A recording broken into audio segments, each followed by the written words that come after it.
안녕하세요. 메이슨입니다. 지난주에는 본가에 다녀왔습니다.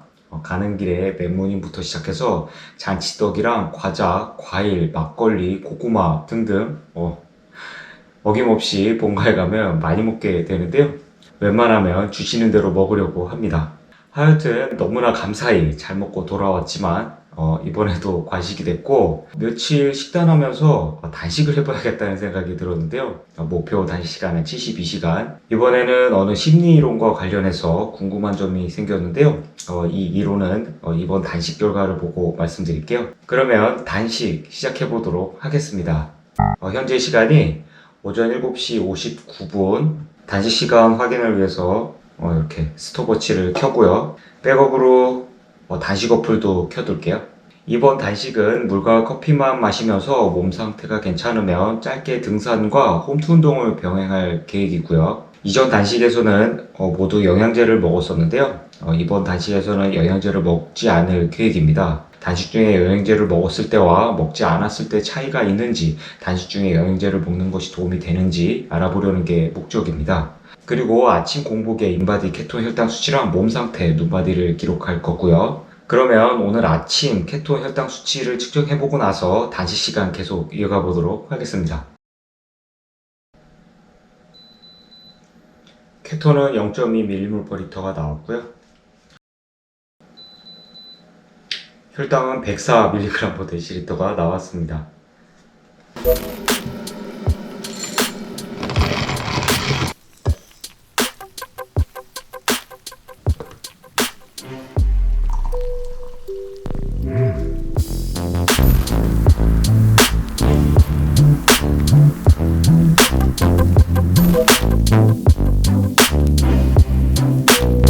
현재 시간이 오전 8시 15분이고요. 단식 시간으로는 72시간 지나고 있습니다.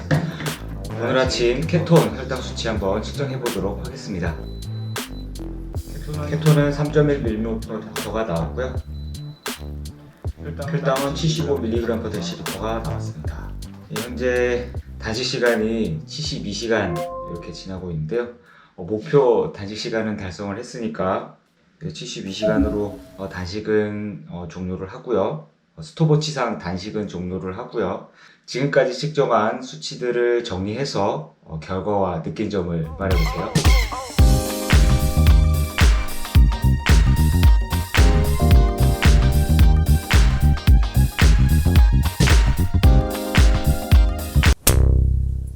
물과 커피만 마시고 영양제를 먹지 않고 72시간 동안 단식하면서 기록한 수치들을 정리해서 왔습니다. 단식을 끝내고 주말이었던 데다가 볼 일도 있고 겸사겸사 보식과 식단을 하고 다음 날인데요. 사진으로 첨부하겠지만 단식 종료 직후 보식으로 고깃국을 먹었고요. 다수 시간 뒤에 평소 식단대로 먹었습니다. 다음 날인 지금 별탈 없이 단식 마무리가 잘 된 것 같고요. 이번 단식은 어땠는지 먼저 인바디 수치 결과를 말씀드리면 체중은 총 0.3kg 감량, 고격근량은 총 0.5kg 감량, 체지방량은 총 0.6kg 증량됐습니다. 본가에 가서 잔뜩 먹고 왔다고 했는데 몸무게 변동폭이 이전 단식에 비해 미미해서 의아해 하실 수도 있겠는데요.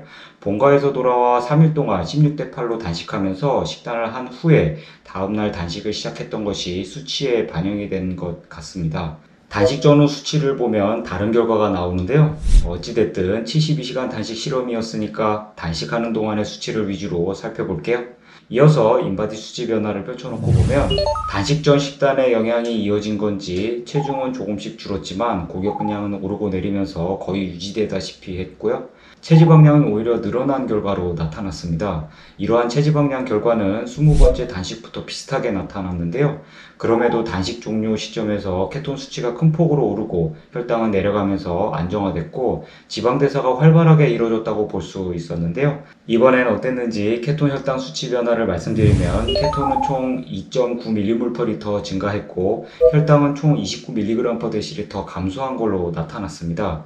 이번 단식은 48시간 무렵에서 기력이 다소 떨어지면서 조금 힘들었었는데요. 이럴 땐 운동을 하거나 일부러 더 돌아다녔어요. 그러고 나면 신기하게도 괜찮아졌는데요. 사실 단식 때마다 늘 그래왔습니다.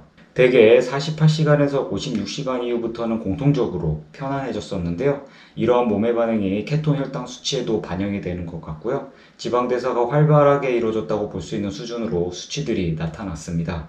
이번 다시 72시간에서 케톤 수치가 조금 떨어진 걸로 나타났는데요. 측정 조건에 차이가 있을 수도 있고 전날에 비해 케톤이 만들어지는 양보다 사용되는 양이 많아서일 수도 있다고 보여집니다. 이번 단식에서도 골격근량이 거의 유지되고 오히려 체지방량이 늘었는데 몸무게와 뱃살이 줄면서 체형이 바뀌고 케톤 수치가 오르면서 혈당이 내려가고 안정화된 결과로 나타났습니다. 내 몸이 어디에서 에너지를 끌어와 지방대사가 가능한 수준으로 만든 건지는 좀 더 공부가 필요한 것 같고요. 추후 단식을 반복해보면서 좀 더 살펴볼 점인 것 같습니다.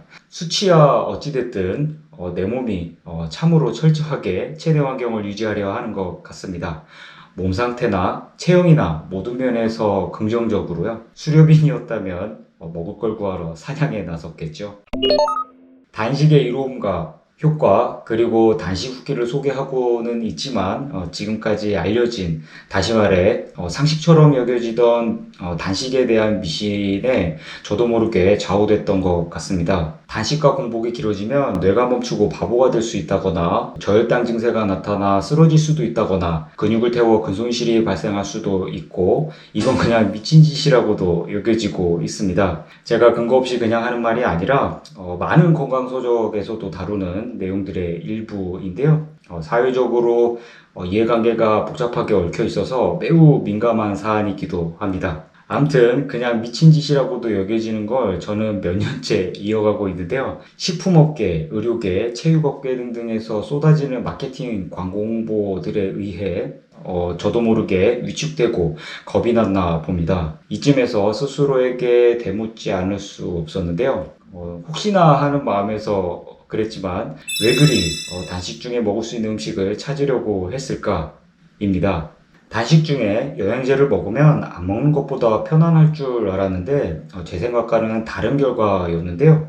영양제를 먹으면서 진행했던 이전 단식들과 영양제를 먹지 않은 이번 단식에서 의미 있는 차이점을 발견하지 못했기 때문입니다. 제가 먹고 있는 영양제는 비타민C, D3, 칼슘과 마그네슘, 오메가3입니다. 항산화, 항암을 비롯해서 혈행 개선, 근육 경련과 경직의 예방, 뼈 건강 유지와 면역력 강화, 피부 개선, 그리고 영양제 상호작용에 따른 흡수율을 고려해서 먹어왔는데요. 효능을 나열하고 보니까 거의 만병통치에 가까운 수준이네요. 비타민C는 수용성이니까 공복에 먹어도 괜찮고 원래 흡수가 잘 안 되니까 수시로 먹거나 권장량을 초과해서 먹는 메가도스를 고려해야 한다거나 비타민 D3는 지용성이니까 지방과 함께 먹었을 때 흡수가 잘 되고 마그네슘은 위산이 강한 산성을 띌 때 제대로 흡수가 가능하며 칼슘과 비타민 D와 함께 섭취했을 때 효과가 좋아질 수 있다고 알려져 있는데요. 제가 볼 땐 어떠한 방식으로든 식사를 한다는 가정하에서 나온 지침인 것 같고요. 대부분의 사람들이 식사를 하니까 임상실험 역시도 식사를 하는 환경에서 이루어졌을 거라 생각이 되고요. 장시간의 공복이나 단식은 고려되지 않았을 가능성이 높다고 봅니다. 영양보충제, 말 그대로 개개인마다 생활 요인에 의해 부족한 영양을 보충해 줄 수 있는 추출 성분을 제형으로 만든 겁니다. 치료약으로 보기는 어렵다는 거죠. 근데도 저는 쥐가 나거나 눈밑이 떨릴 때 마그네슘 영양제를 먹으면 낫는 걸로 생각했었어요. 실제로 호전되는 게 느껴지기도 했었는데요. 이러한 점에서 제가 영상 초반에 말했던 심리 이론을 이용해 볼 수 있을 것 같습니다. 피그말리온 효과라는 건데요. 피그말리온 효과는 무언가에 대한 사람의 믿음, 기대, 예측이 실제적으로 일어나는 경향을 말한다 라고 서술되어 있습니다. 실제로 마그네슘 영양제를 먹고 근육 경련이나 경직이 예방되고 개선됐는지는 알 수가 없습니다. 기업 홍보 문구나 다수의 사람들이 그렇다고 하니까 그 임상적인 결과를 기대하고 믿게 된 걸 수도 있다는 겁니다. 평소 영양의 균형 잡힌 식단을 꾸준히 실천할 수 있으면 좋겠지만 먹고 살다 보면 섭취 영양소가 부족해질 수 있기 때문에 영양보충제를 이용해야 할 수도 있습니다. 다만 제가 말하려고 하는 건 피그말리온 효과에 빠져서 영양제 효능을 맹신하기보다는 과연 내 몸에 이롭고 효과가 있는지 꼭 필요한 건지 흡수되지 못하고 몸 밖으로 나오거나 쓸모없게 되는 건 아닌지 따져보는 비판적인 시각이 필요하다는 겁니다. 저는 이번 단식을 계기로 단식할 때 영양제로는 영양소 흡수가 이루어지기 어려운 환경이 있기 때문에 굳이 영양제를 먹지 않아도 단식이 가능하고 몸에 이상 반응이나 부작용 없이 편안하고 수월하게 단식 효과를 얻을 수 있다는 걸 깨닫고 배울 수 있었습니다. 물론 너무나 교과서 같은 얘기일 수 있는데 단식 안 할 때는 잘 챙겨서 먹어야겠죠. 앞으로 시도해볼 단식은 한층 더 심플해질 수 있을 것 같습니다. 마지막에 남는 건 단식을 하느냐 마느냐겠죠. 다음엔 방탄커피도 알아볼 예정인데요. 그러면 더 유익한 다음 영상으로 찾아올게요. 오늘도 건강하고 날씬한 하루 되세요. 시청해주셔서 감사합니다.